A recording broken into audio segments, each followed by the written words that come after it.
Hey everyone, and welcome back to the Leadership Project with your host Mick Spears. We bring you thought-provoking guests and topics every week to challenge your thinking about leadership. Our aim is to help you become the leader that you wish you always had as we learn together and lead together.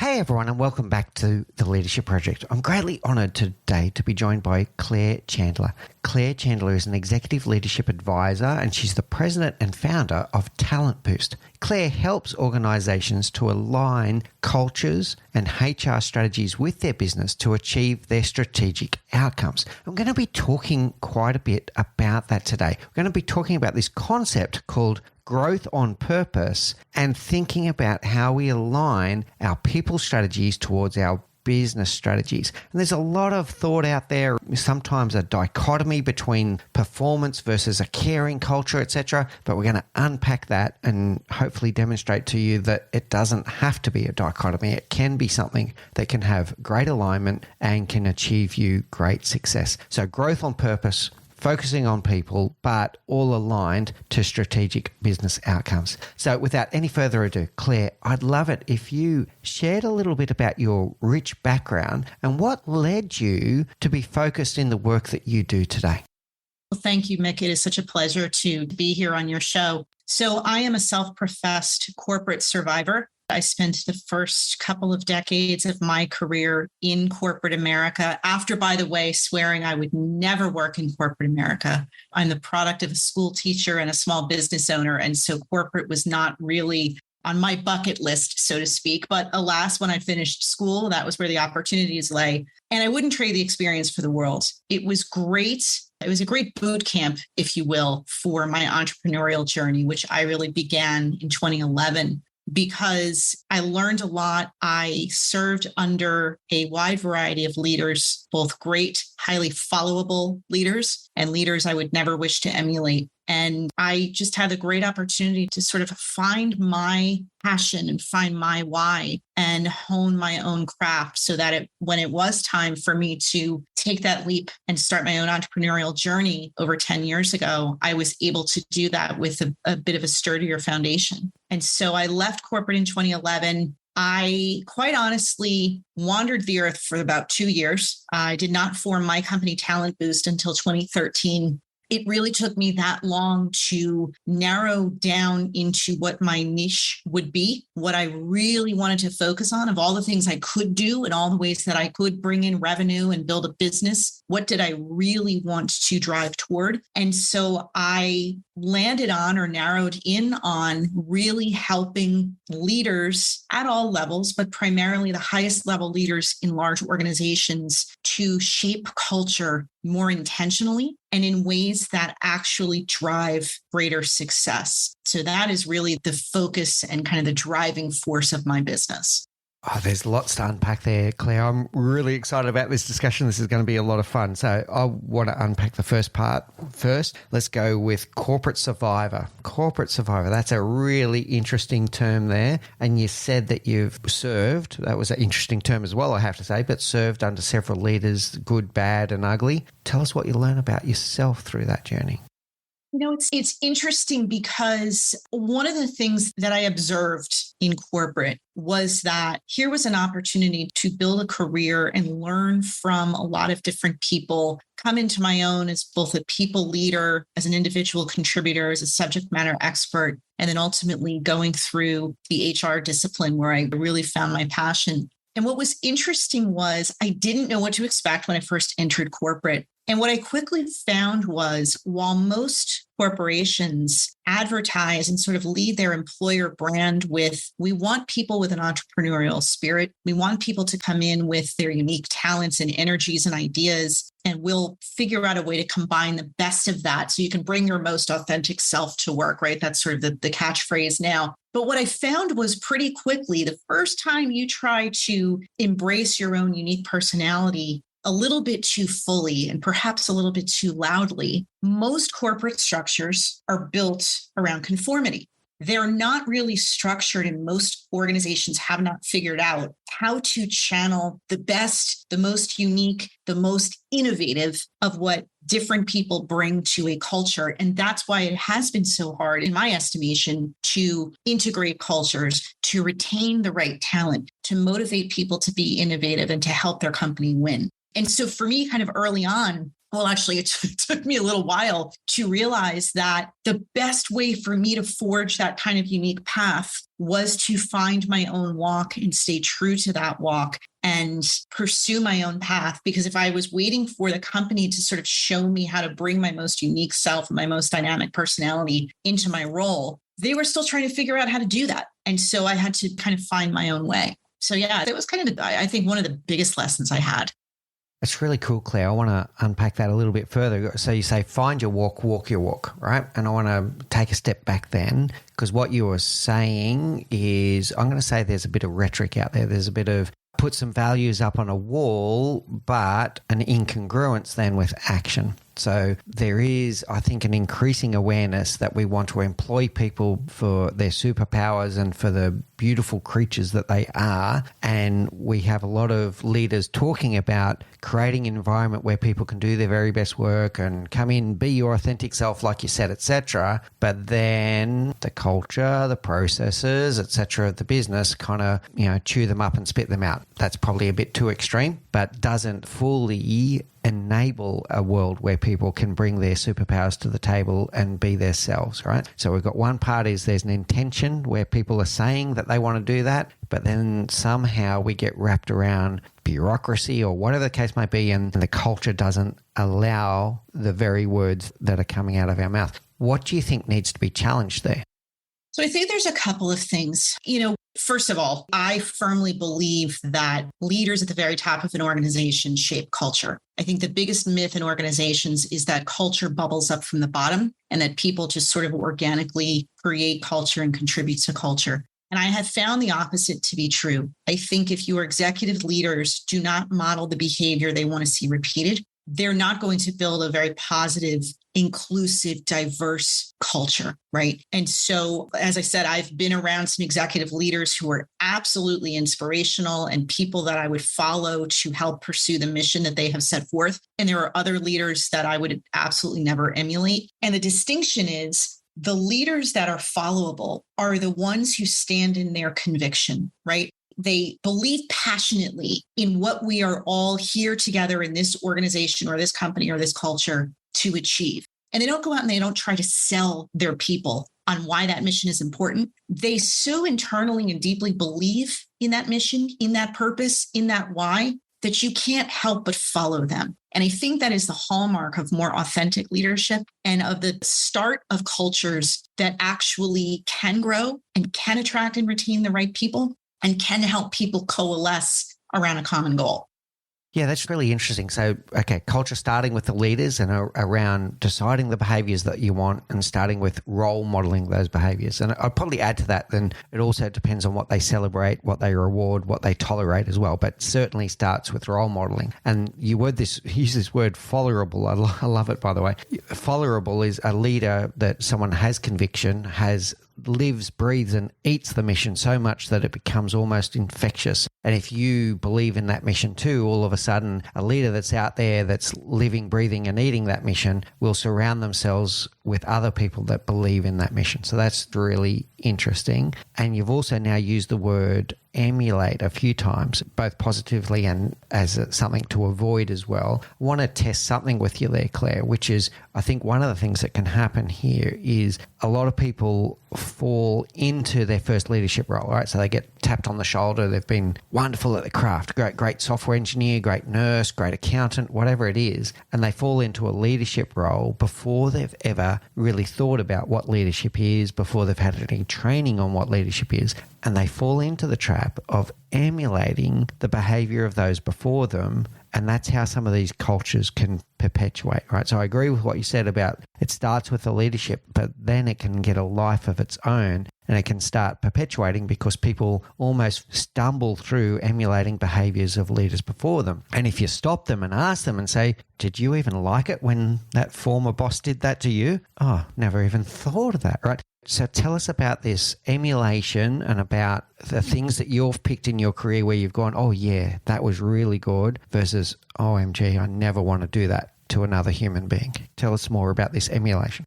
Yeah. So I love that you keyed in on that word because I think that is absolutely true. I think when you become a leader for the first time, you're absolutely right. No leader I have ever met, myself included, was ever handed a manual on how to be a leader in the most effective way. You might eventually get tapped on the shoulder to attend a management workshop, but there's no real owner's manual for being a good leader, an effective leader. And so you're absolutely right. What people end up doing is looking around and saying, if they don't at least allow themselves some time for reflection to say, who are the most effective, influential, followable leaders that I've ever seen in my life? And let me try to incorporate some of those traits into what I'm going to do. Then what they end up doing is exactly what you described, which is they look around at the leaders who have been rewarded, who have been advanced, who have been recognized within their own organizational sphere. And they say, if that's what it takes to advance to the corner office, that must be what I need to do.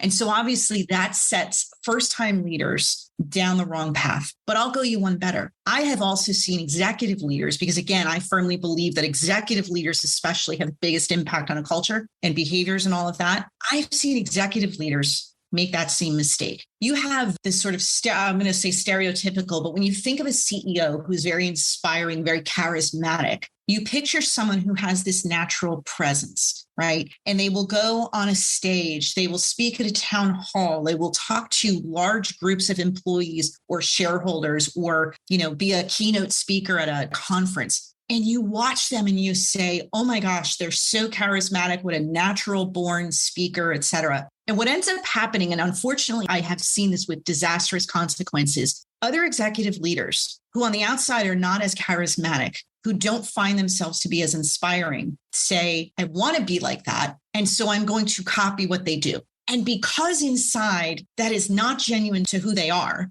they actually don't have the confidence to pull it off. And so it falls flat. And I've seen this. I mean, it's one thing to try to joke because someone else has this sort of natural humorous style and they can tell a joke with flair and all of that. And it's one thing to tell a joke that falls flat. It is an entirely other thing to try to emulate someone. And it's this cardboard facade because you cannot keep that going. And so what I've seen happen is people get into trouble for telling a joke that is not appropriate at all, or they build up a reputation for not being authentic. And what does that then perpetuate? One of the things that I have seen in cultures that are not positive, that do not reinforce the type of performance that you want to see, is the lack of trust. The lack of trust among a workforce, even at the middle manager and senior leadership level, in the executives that are leading the company. And if you don't have trust to build your culture around, it is ultimately going to erode from the inside out.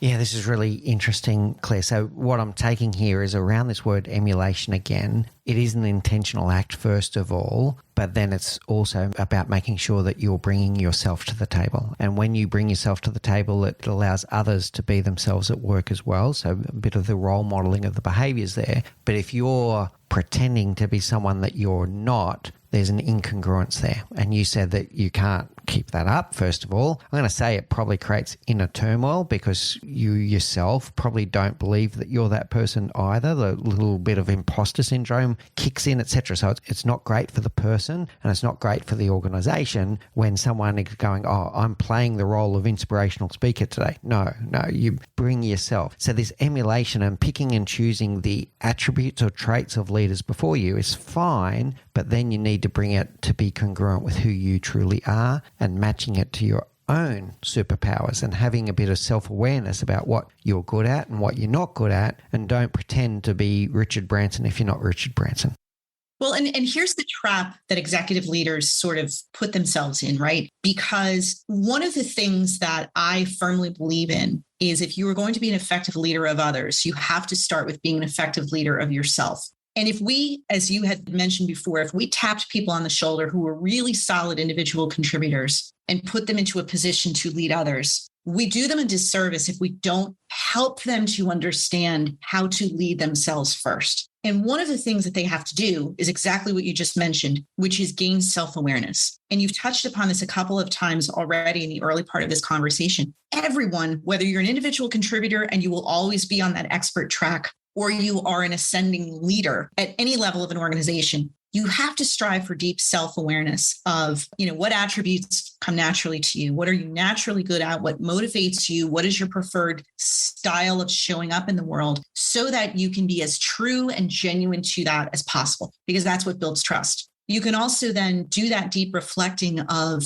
what drives me internally so I can stand in my conviction and help other people generate excitement and enthusiasm around this shared mission because I believe in it so passionately, maybe for different reasons than some other people on my team will, but I stand in that conviction rather than trying to convince other people to follow me because I'm just repeating the party line. But the trap that executive leaders set for themselves with this is they never have time. You talk to anyone in a leadership role, especially the higher up they go, and you say, can I just look at your calendar for a second? You couldn't slip a business card in between the spaces and all the meetings and time commitments they have. So when do they ever have time for that self-reflection? When do they ever have time to pull back just a little bit and work on themselves? And executive leaders in your audience may hear that and say, one, you should look at my calendar. There's not space for that. And two, some of them may be sitting there and thinking, that is so self-indulgent.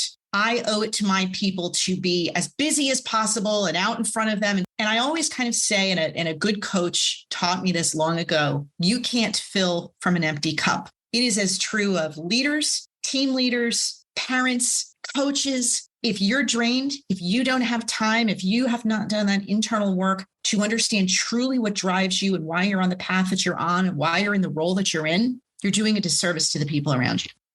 So I'm loving this leading self element and around the self-awareness and giving time to your self-development and your self-reflection. And I think that's one for all of us at all stages of your career. We always should be sharpening the saw every day. I love the part you can't fill from an empty cup. I'm going to just double down on that one and say that an investment in yourself is an investment in your team, because if you are working in your leadership, it's creating a better environment for everyone. It's not selfish, it's selfless. It's selfless to do that work because not just you, everyone around you will benefit from that work that you do on your own self-awareness and self-development. It's a really strong point there, Claire. And then to build the story, then you're going to have this kind of conviction that you talk about. That's come up multiple times in the interview. I'm going to say congruence to self at that point. When you're self-aware, you can then show up as being your true self. And you've used the word trust many times. And that's where it really hits home. David Knorr was on this show a couple of years ago. And one of the things he said is that most everyone has a really strong BS radar, right? So if you're that one that's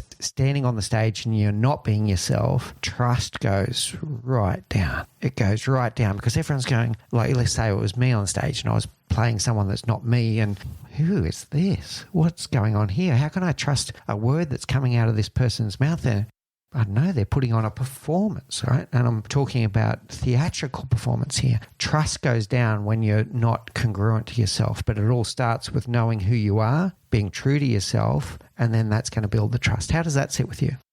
I could not agree with you more. I was having dinner a couple of months ago with one of my clients, a C-level executive, and he was sharing with me that he needed to speak at a town hall a couple of months hence, and he said, I have to find time. He was sort of, we were commiserating over the quagmire of the busy calendar. And he said, I have to find time. I have to set aside time to put together my talking points for this town hall. And this is another trap executives set for themselves, right? They overly script themselves because, again, they feel like they have to follow a more charismatic act. So they've got to, have their message nailed. And not that that's not important. But we were sort of talking about that. And, this was a town hall. They were going to, bring together a large group of employees, and basically the entire organization would be participating virtually. And a lot of people would be in the room, et cetera. And so we were sort of talking about that. We got away from it. About a couple of minutes later, I went back and I said, why are you in this company? What is it about this particular company that brings you back every day? And he actually got tears in his eyes. And he said, for about 2 minutes, he went on this kind of riff. And he said, this is the first time in a very long time that I am in an organization where I know we are doing amazing things for the world. And he went on to describe, I don't want to divulge details because it'll give away the industry, but he talked for about 2 minutes and he spoke from the heart. And it wasn't a put on, and it wasn't contrived, and it wasn't bullet points. And when he was done, I sat back and I said, you just wrote your talking points. If more leaders just took those 30 seconds to step back and remind themselves of why they have the honor to be in the position that they are in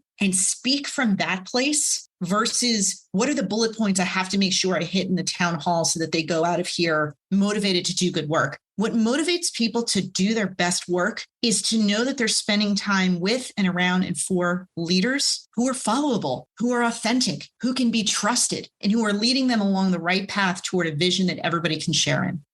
Yeah, that's absolutely beautiful, Claire. And if I was sitting in that audience, I would be exactly that. I would be going, wow, yeah. Use the word conviction again, word belief, and the word authentic. You could also throw in the word vulnerable. And I know that you've done some work around this, around, people's fear about showing vulnerability, where they feel like it's some kind of sign of weakness. But no, it just builds trust, Tell me your thoughts on vulnerability. Everything you showed there shows me vulnerability, but tell me your thoughts on vulnerability. Yeah, I'm struggling to think of another thing that scares executives more than the thought of being vulnerable. Brene Brown is so brilliant in this space. If your audience has not read Dare to Lead or any of her other great work, I was working with another executive client a couple of years ago who was struggling with bringing her team together. There had been an erosion of trust. And she said, can you come in and can you facilitate a clearing of the air session? Great. I said, I can. Happy to do that. I'm going to send you a book first to read before we get in there. And I sent her a copy of Dare to Lead. And this is someone who, from the outside, is a bit crusty, is a bit unemotional about the way that she approaches her job and her team and all of that. And the strength of that is she's unflappable. When things hit the fan, she does not get rattled. She's very calm. She's very collected. She's very business-minded. She's very rational. But when the trust is eroded on the team, that's not necessarily how you're going to resolve it, is just to reason your way through it. And so she read the book and I came, got the team together and we were about to start a workshop where we were, well, not really a workshop, but a half-day session of her team to kind of work through some of the obstacles they were going through relationship-wise. I had prepared as I always do, and I had a little bit of a framework I was going to sort of take them through, create a safe space to, do all these things, et cetera. And she leaned in and she said, Claire, before you start, can I say a few words? Of course you can. You're the leader. And she took about 3 minutes to really get vulnerable with the team and own her part in eroding the trust in the team. And it wasn't, entirely on her. But as the leader, she took accountability and she did it in such a vulnerable way, which I can only credit Brene Brown for sort of inspiring in her. And it set a much different tone for the people who had walked in, not knowing what this was going to be about, not knowing if this session was going to be around, let's assign accountability to everyone. She took the lead. She stepped into that vulnerability. She owned her part in how we had gotten to where we were. And it opened up an amazing discussion that was inspiring, not because she had the solution from a rational frame of mind, but because she leaned into that vulnerability and she demonstrated that for her team. I tell you, I'm picking up something interesting here around vulnerability that I hadn't thought about before. Part of it I had, part of it I hadn't. So the first part is what I hadn't. Allowing yourself to be vulnerable is then also opening up some of those gates towards self-awareness. Because if you're not allowing yourself to be vulnerable, even when you look at yourself in the mirror in the morning, are you being honest with yourself, yes or no? Because if you're putting on a bravado act of, I've got all the answers, I must be the strong leader, I must be this, playing the role of leader today kind of thing, when you look in the mirror, are you really being honest with yourself and letting your guard down and going, hey, what am I good at? And no problem with owning your strengths, by the way. Be proud of those. And this is where humility can sometimes be a stumbling block. Sometimes we can go the other way and be overly humble about the things that we're good at. But look at yourself in the mirror, and if you're vulnerable, if you let your guard down, you can give yourself an honest scorecard as to where you are. And then when you do that in front of your team and you take that accountability and you take that, hey, this was my part in this breakdown that we had last week, whatever the case may be, everyone else can feel like they can stick up their hand and be honest and go, yeah, and you know what? My response to that was not where it should have been, etc. Now we've got a learning We've got a individual learning where everyone is self-reflecting and going, oh yeah, I can see where my part in that breakdown happened. And then collectively, everyone is sharing it and the learning that could happen there. So the vulnerability starting with being true to yourself and honest with yourself in the mirror, then doing it in front of the team to encourage others to do that as well. How does that sit with you? Yeah, I love that. It's so interesting because as you said, a lot of leaders sort of tell themselves, I'm supposed to have all the answers. So 2 truths to bust that myth. 1, the reason you have a team is because you're not supposed to do everything yourself or have all the answers. So that's the first part of busting that myth. And the second part is your team already knows that you don't have all the answers, right? And so the more you lean into your bravado versus your self-awareness of what you are good at and where you need others to complement, right?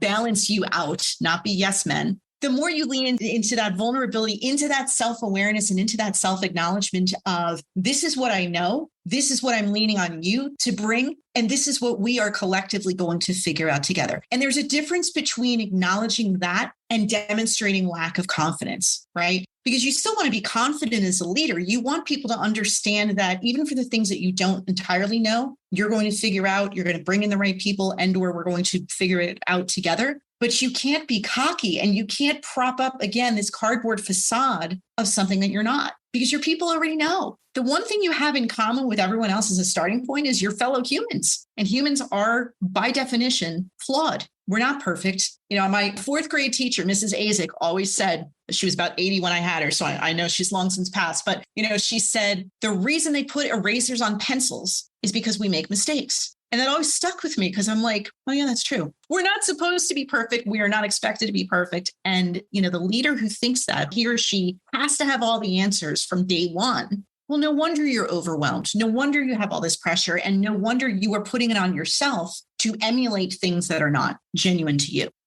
Yeah, loving that, Claire. And yeah, the statement you said, that's because you almost said these exact words, but because the team already know, right? So if you think that showing weakness or admitting mistakes or showing shortcomings is a sign of weakness, then you're forgetting that they probably already know. And when you're able to stand up on a stage and say, hey, this is not my strength or this is not my area of strength, and that's why I bring great people around me to complement me with your strengths, etc. It just changes the whole dialogue. It actually builds confidence. You think it shows a lack of confidence, but it actually builds confidence if you can be honest with people and just say, hey, this is what I'm good at. This is what you're good at. This is why we work well together, right? So it's okay to admit your mistakes. It's okay to admit your shortcomings. In fact, it builds confidence. It builds trust when you do so. I want to wind the clock back a little bit and connect 2 dots that have happened in the interview so far, Claire. You mentioned about this leader that was preparing for a town hall and you got them to be unscripted and to connect to their personal why. And then in your very first introduction in this discussion, you discussed about finding your personal why. So I'd love to know your personal why, Claire, and how you found it. Sort of smirking because I get nostalgic about these sorts of things.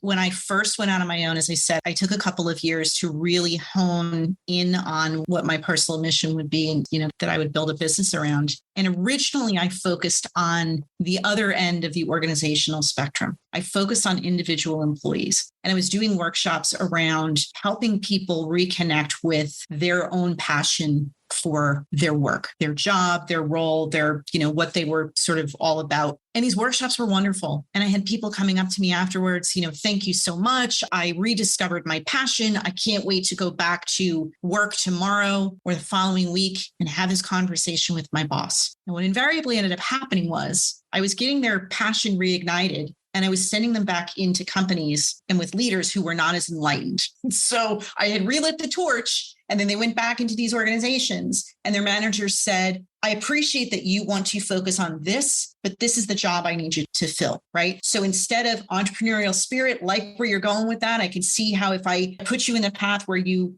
play to your strengths more often and sort of tap into your motivators, you're really going to take off. But we can't do it that way because we have this job description or we have this set of objectives or we have this financial target. And so I realized that part of my mission was around curing workplace misery, but I was starting at the wrong end. And so I started to focus instead at the executive leadership level Because, as I learned over time, leaders are the ones who shape culture, and culture is truly what drives success. Financial performance is a lagging indicator. Your culture is what drives your success or drives your business into the ground, right? And so that became really what drove me, was working with the best possible leaders that I could, because they have the greater potential to become amazing. I have sort of this strict no expletive type leaders policy, right? So I don't like to spend time with toxic leaders who don't get it and won't get it. There are a myriad other consultants who can help them, but that's just not me. That's not who I want to spend time with, right? So that's really kind of part of my mission, is not just curing workplace misery, starting with the leaders, but really focusing on working with leaders that I enjoy spending time with.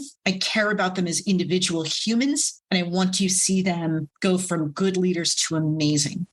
Yeah, really cool, Claire. And I can see the passion in your eyes as you're talking about this. And it's obviously something that means a whole lot to you. And the things I'm taking away from that, you're curing workplace misery, just love that. But you discovered one day maybe that you're working at the wrong end, that if you kind of lit the fire in someone that was working in an environment where they weren't allowed to flourish, then that was potentially, I've got to say it, is potentially going to increase that misery, because then now they've come back all excited, energetic, and they get smothered, right? So you decided to go, okay, no, I need to work at a different audience here. I think that's wonderful. I also think it's wonderful that you work with people that already have an element of strength and you're amplifying their strength. There's a lot of people that say, oh, you must work on your weaknesses, but imagine what you can do when you work on your strengths. So you're taking leaders that are already, let's say, good, and to use Jim Collins' terms, I'm going to say you're taking them from good to great, right? So yeah, that's really cool. Now, we've spoken about purpose quite a bit now. We've spoken about your purpose. We've spoken about leaders where you've helped them rediscover their personal why, etc. Let's talk about this growth on purpose kind of framework that you have. Tell us how you come about that and what makes it important to you and what makes it work. Yeah. So growth on purpose grew out of my years, certainly as a business owner and a solopreneur, but also, really kind of started out of some of the best practices during my time in corporate. And so it is a 9-step framework, if you will, that takes organizations from really defining what their purpose is, because just like culture, your purpose is foundational. A culture without a purpose and a purpose without a strong culture, they're just, they're going to fall flat. So there is this symbiotic relationship between the two. But, that sort of sparked this framework. So this is the kind of the culmination of a lot of the best practices that I have formulated and developed and kind of tested and evolved over my years, both within corporate as a leader and then being an advisor to executives. And it really takes an organization, depending on where they fit in those 9 phases, if you will. Some are a little bit more mature in terms of having a fit, strong, positive culture than others. And so they don't have to start necessarily at step 0, which is really defining your purpose, right? And so then it is also divided of those 9 steps into 3 main pillars. There's awareness, there's acceleration, and there's alignment. And so that first pillar is all around awareness of self. And you and I have already sort of touched upon that quite a bit in this discussion. There is, at the top of all of that is purpose. Again, having clarity around what you are in business to accomplish, why that matters. But then there is this internal work that we keep talking about at a leadership level and an individual contributor level around what truly is your natural strength. What are the things that do come naturally to you? What is the style that is genuine for you? What are the values, the motivators that drive you? And getting deeply self-aware at an individual level of what makes you tick. What is that DNA? So then you can kind of move into this acceleration of trust. And we've already talked about the importance of trust. It is foundational to a positive culture. And the way that you accelerate trust is you can't manufacture it, but you can create experiences and you can create combinations of people and conversations in spaces that allow for people to be both vulnerable and curious, challenging but respectful, and bring them together in ways where they can see that, to completely paraphrase in a non-eloquent way, Maya Angelou, there is more that we have alike than that we have as differences, right? And sometimes it's about creating an environment and creating events for groups of people, groups of leaders especially, but even teams, where they can tackle a common enemy and put aside their silos and put aside the us versus them and put aside the turf wars I have this experience. I was facilitating a retreat several months ago with this group of senior level leaders in an organization that was still coming through a post-merger environment. And it was the first time that this combination of senior level leaders had ever been in the same organization. Some of them knew each other from previous kind of legacy organizations. Some were hired from the outside.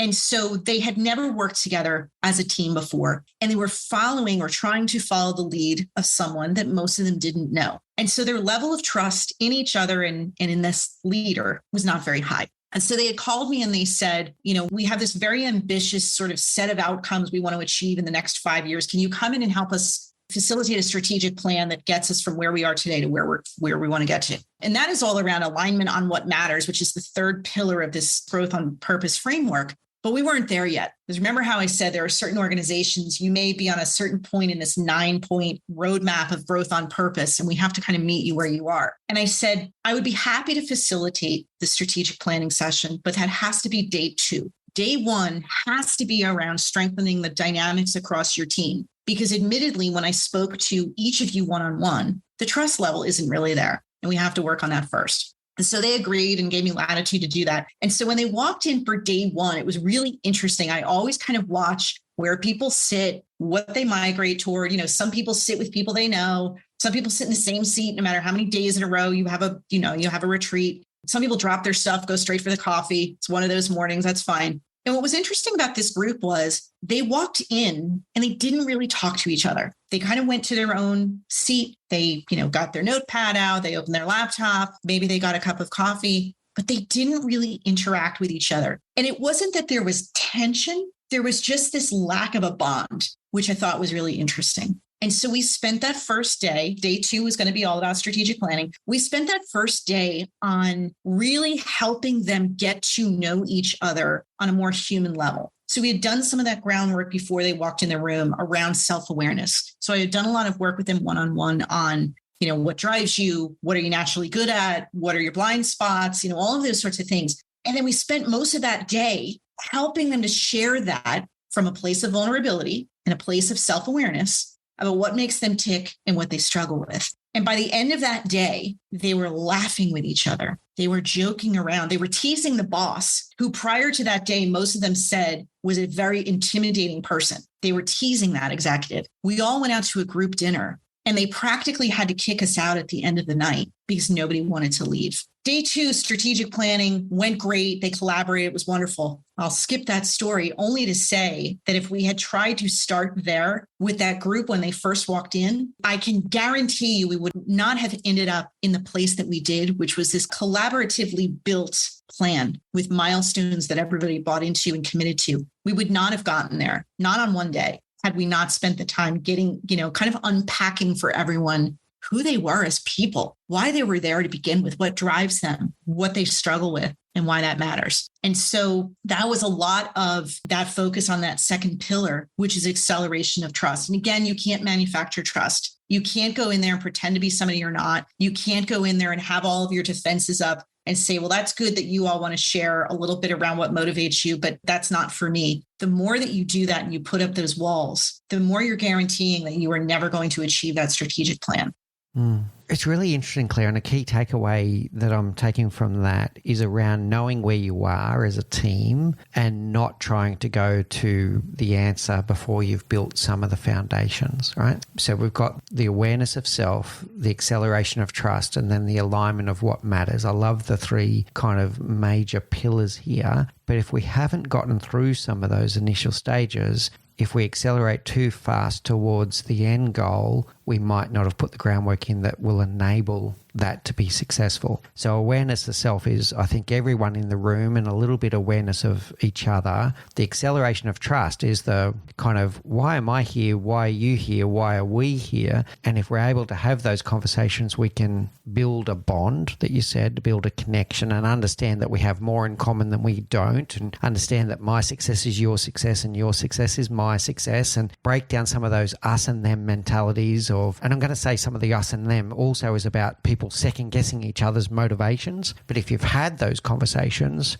you don't have to make assumptions about someone else's motivations anymore because you've had that conversation. So the kind of why me, why you, why us I think is really powerful. And one of the things I was thinking of as you're going is the Drexler-Sibbett team performance model. And it's the same thing. It's got 7 stages of high performance teams. But what it gets you to do, it gets you to do an assessment of the stages. And if you've got a weakness back at step 2, stop everything, address that weakness first before you continue on to step 3, step 4, et cetera, et cetera. So yeah, really, really loving this, Claire. I'm going to ask a question then. If there's a leader out there that's thinking about this and they're hearing this, oh yeah, okay, awareness of self, acceleration of trust, alignment on what matters, how do they get started if they've got a team that is a bit of a mixed bag amongst that continuum?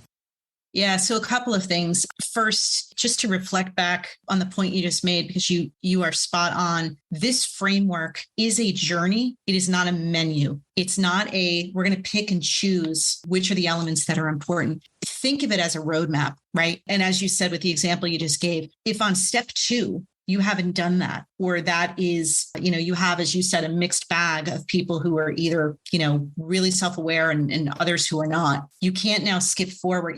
It's like the client who called me and said, come in and facilitate the strategic plan. Well, that falls into the 3rd pillar. How are you on trust? Well, to be honest, these folks have never really worked together before. They think the boss is a little bit of a bully. The trust isn't there. Okay, great. So we have to at least start in pillar 2. How are you on self-awareness? Does everybody truly understand what motivates them individually and, all these sorts of things? Well, actually, now you say that, we could probably do some work there. Great. So then we start there. You can't skip steps. This is not a menu of pick one from column 1, column 2, and column 3. Right. The way that I typically do it, if it is not an organization that I've already been working with, and this one was, there's sort of an easy self-assessment that I can take them through where they literally kind of go through a series of questions that help them analyze where they are on those 9 steps so that they can generate a little bit of a score. It's really more of a benchmark or a baseline to then say, okay, you've got some of the really great things in pillar 3, but you have a lot of cracks in the foundation in pillar 1. So we need to start there.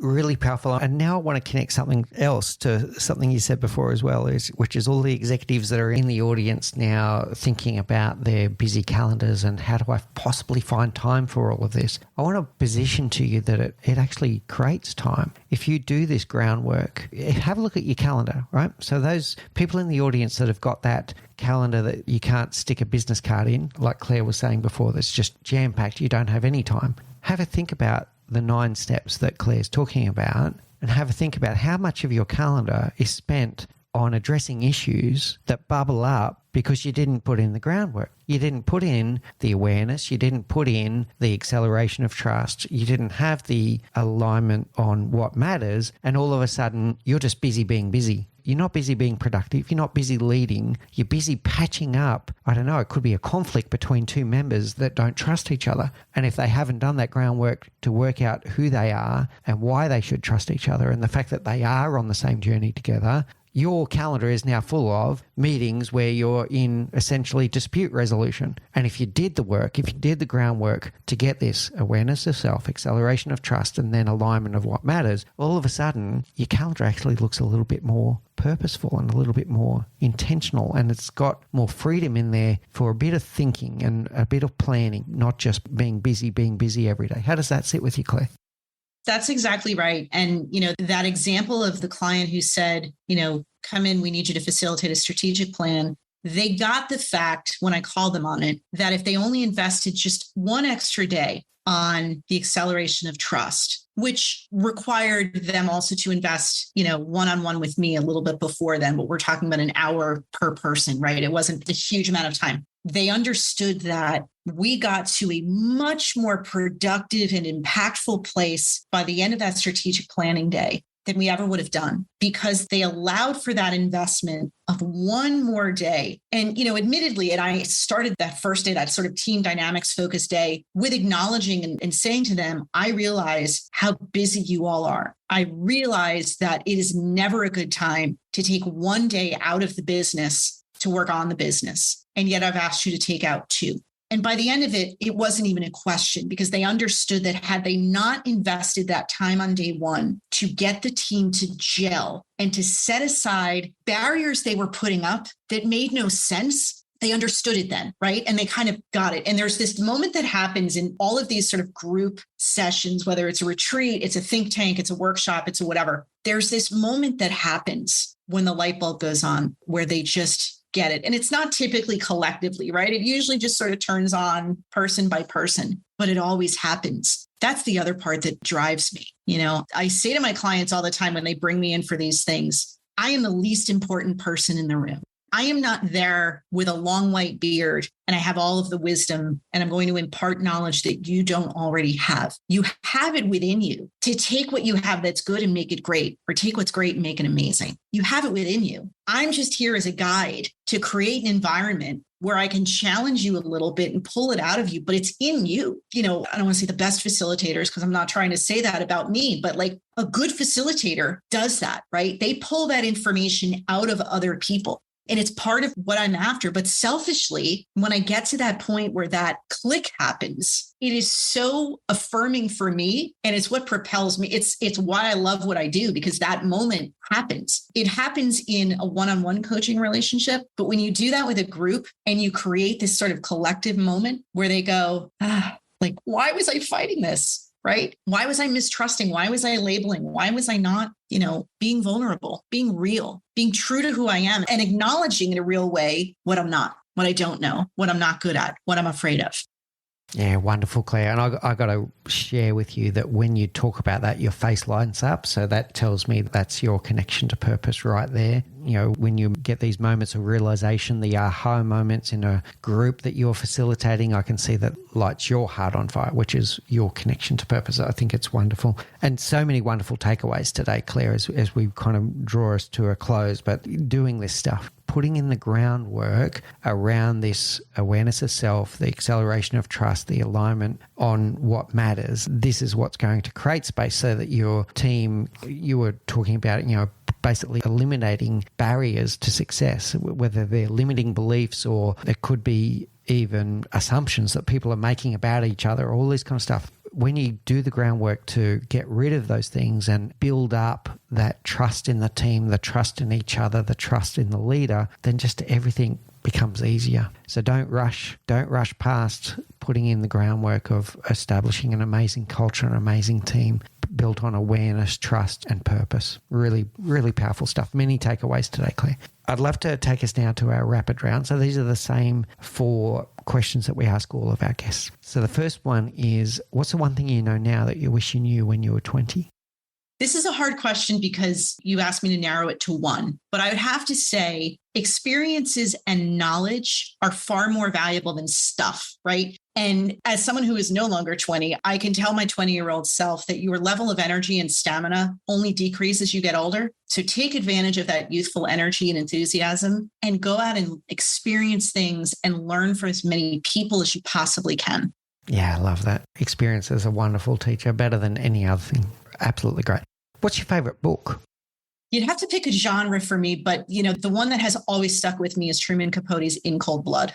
I was a budding young wannabe journalist when I was in school, and that book just really blew my mind. All right, very good. What's your favorite quote?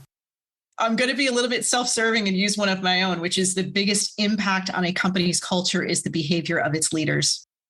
Yeah, that's a powerful takeaway right there. And it's why you do what you do, right? So very good. And finally, there's going to be people listening and they're going to be listening to this 9-step process, going to be thinking about the 3 pillars of, awareness of self, acceleration of trust, and then alignment on what matters. And they're probably thinking, oh yeah, I wonder, have we done the groundwork? Have we done the groundwork to establish all of those things? If someone wants to take advantage of your services or to know more about you, how do they find you?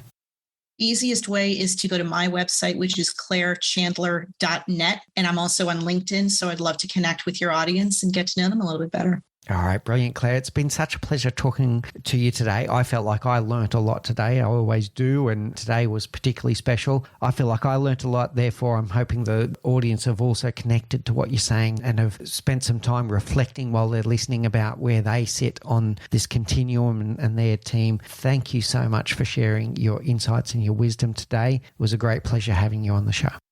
Thank you. It was an absolute honor. Thank you for listening to The Leadership Project at mixbeers.com. A huge call out to Faris Sadek for his video editing of all of our video content, and to all of the team at TLP. Joanne Goes On, Gerald Calabo, and my amazing wife, Say Spears. I could not do this show without you.